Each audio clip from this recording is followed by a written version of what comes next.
তো হে hello guys, চলে এসেছি আর খেলার খবর চ্যানেলে বিগ আপডেট নিয়ে। তো চলো বন্ধুরা, খুব গুরুত্বপূর্ণ আপডেট নিয়ে চলে এসেছি। ফুল ভিডিওটা দেখতে থাকো, স্কিপ করবে না। স্কিপ করলে ভিডিওর মধ্যে অনেক কিছু মিস করবে। এবং এই খেলার খবর চ্যানেলে যারা নতুন আছে, অবশ্যই খেলার খবর চ্যানেলটা সাবস্ক্রাইব করে পাশে থাকো। পাশে থাকা বেল আইকন ঘন্টাটাকে ঢং করে বাজিয়ে দাও। বেশি বেশি লাইক এবং কমেন্ট করে দাও, যাতে মোটিভেট হয় তোমাদের এই খেলার খবর চ্যানেলে আমি পাঁচ আপডেট দিতে পারি। তো চলো বন্ধুরা, ফার্স্ট যে আপডেটটা নিয়ে কথা বলবো সেটা হচ্ছে এমবিএসজি শিবিরের গুরুত্বপূর্ণ প্লেয়ার দিমিত্রি পেত্রাদাসকে নিয়ে। তো দিমিত্রি পেত্রাদাসকে নিয়ে যে আপডেটটা দেবো তোমাদেরকে, খুবই গুরুত্বপূর্ণ একটা আপডেট। কারণ দিমিত্রি পেত্রাদাস কিন্তু দিন দিন নিজেকে বড় জাদুকর করতে চলেছেন। মানে এর আগে যে দিমিকে আমরা দেখেছি যেমন পারফরমেন্স করেছে, তার থেকেও কিন্তু আরো বিধ্বংসী পারফরমেন্সে আমরা তাকে দেখতে চলেছি। কারণ যে কটা প্রস্তুতি ম্যাচ হচ্ছে, সে কটা প্রস্তুতি ম্যাচেই কিন্তু দিমিত্রি পেত্রাদাসের গোল রয়েছে বা গোল করছে।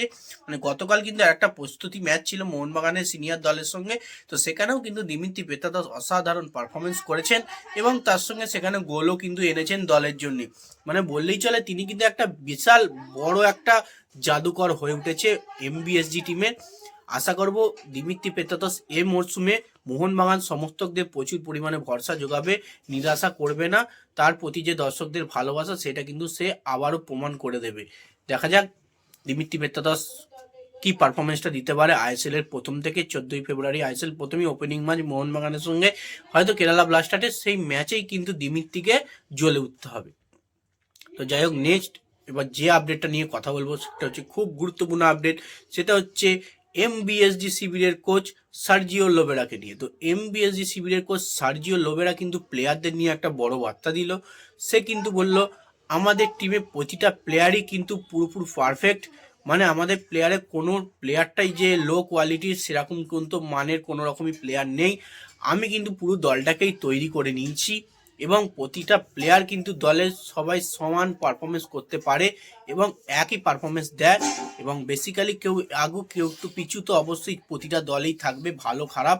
তার মধ্যেই আমি বলছি যে প্রতিটা প্লেয়ারই কিন্তু পারফেক্ট রয়েছে, নিজেকে তৈরি করেছে যাতে কোনো রকমই খারাপ পারফরমেন্স না দলের হয়ে দিতে পারে, যাতে দলকে ভালো জায়গায় নিয়ে যেতে পারে। সেই কারণ রেখেই কিন্তু আমি সেইভাবেই দলটাকে তৈরি করতে পেরেছি এবং প্রতিটা প্রস্তুতি ম্যাচই কিন্তু বুঝিয়ে দিচ্ছে আমাদের দল কতটা পারফেক্ট রয়েছে। সেই প্রস্তুতি ম্যাচে সবাইকে চেঞ্জ করিয়ে করিয়ে খেলানো হয়েছে এবং প্রতিটা প্লেয়ারই কিন্তু পারফেক্ট পারফরমেন্স দিয়েছে এবং গোল করানোর চেষ্টা করেছে।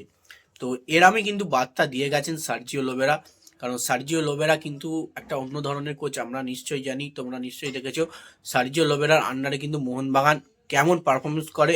মানে বেসিক্যালি আসল যে সমস্ত ম্যাচগুলো আছে সে সমস্ত ম্যাচে পারফরমেন্সটা অবশ্যই দেখতে হবে। তার কিছুটা ঝলক আমরা প্রস্তুতি ম্যাচে দেখতে পাই, সেই জিনিসটা দেখি কিন্তু আপডেট। তো যাই হোক, এবার নেক্সট যে আপডেটটা নিয়ে কথা বলবো সেটা একটা খুব গুরুত্বপূর্ণ আপডেট। একটা বিদেশিকে নিয়ে আপডেট দেবো। সেটা হচ্ছে, বিদেশিটার নাম আগে বলে দিই, মার্লন রোস। মার্লন রোস হচ্ছে জার্মানির অ্যাটাকিং মিডফিল্ডের প্লেয়ার। 25 বছর বয়স, অসাধারণ অ্যাটাকিং মিডফিল্ডে পারফরমেন্স করতে পারে এবং এই জার্মানি অ্যাটাকিং মিডফিল্ডার এই প্লেয়ারটাকে কিন্তু প্রায় ডিল ডান করে নিল কেরালা ব্লাস্টার। কারণ কেরালার অবশ্যই অ্যাটাকিং মিডফিল্ডের প্লেয়ার দরকার, কারণ তাদের দল থেকে কিন্তু প্রায় 2 থেকে 3টে বিদেশি প্লেয়ার কিন্তু থ্যাংক ইউ জানিয়ে দল থেকে চলে গেছে এবং তাদেরকে আবার দলটা গোছাতে হবে।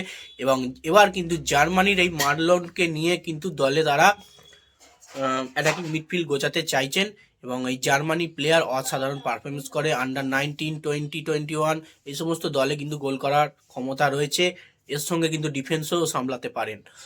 তো দেখা যাক মার্লন রোজ কেমন পারফরমেন্স দিতে পারে কেরালার হয়ে। তো নেক্সট এবং লাস্ট যে আপডেট নিয়ে কথা বলবো সেটা হচ্ছে আইএসএল নিয়ে। তো কাল হচ্ছে 27 তারিখ। 27 তারিখ বা ফেব্রুয়ারির 1 তারিখের মধ্যে কিন্তু তোমাদের একটা ঘোষণা আসার কথা আছে। কারণ আইএসএল এর মানে এআইএফ এর তরফ থেকে আইএসএল এর সময় যে সূচি, সেটা কিন্তু অফিসিয়ালি গুগলে এখনো পর্যন্ত সার্চ করলেও দেখতে পাওয়া যাচ্ছে না।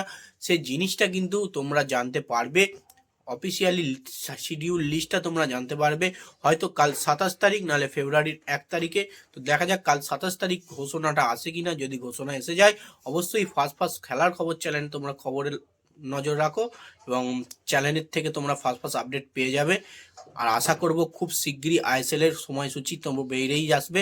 কোনো রকম কমার্শিয়াল পার্টনার ছাড়া তো অবশ্যই কোনো রকম কিছু করা যায় না। কমার্শিয়াল পার্টনার হয়তো সহযোগিতা করেছে। তো যাই হোক, এই আপডেট ছিল। ভিডিওটা যদি ভালো লেগে থাকে, লাইক কমেন্ট শেয়ার সাবস্ক্রাইব করে পাশে থাকা। চলো বন্ধুরা, বাই। নেক্সট ভিডিও দেখা হচ্ছে, টাটা।